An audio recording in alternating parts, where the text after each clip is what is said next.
পোলাটা নিয়ে কি হয়েছে আল্লাহ জানে।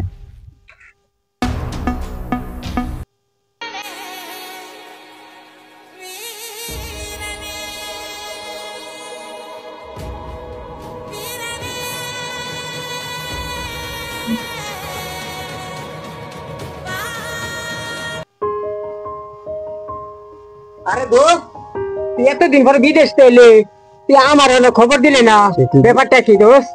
দূর বাবু দোষ আর দোষ তুই আছিস একটু তুই একটু দূর হবো দূর হবো।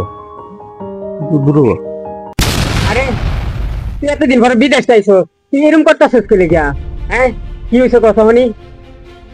আচ্ছা দোষ তুই এটা বুঝতি না, তোরা এটা পর করে আমরা তুই এখন কিরম আছিস ক? কিরো মারতা হাম মাথায় টান শুনলাম, তুই বলে মন মারাটাই থাকত, তুই এটা বলে কাছে যাইবার দেস না, অন্ত এটা নিজের চোখে দেখলাম। আচ্ছা তোর সমস্যাটা কি হয়েছে দুস কথা শুনি আমার তাই? আচ্ছা আচ্ছা দোষ তুই যখন শুনতে চাইছিস তাহলে শুন। বিদেশে যখন আমি থাকি তুই জানোস, এখানে থাকলে অনেকের লোক চলাফেরা, অনেকের লোক মিলামেশা, আমার না একটা রোগ ধরা পড়ছে। এটা হলো একটা শ্বাসী রোগ, বিধি রোগ।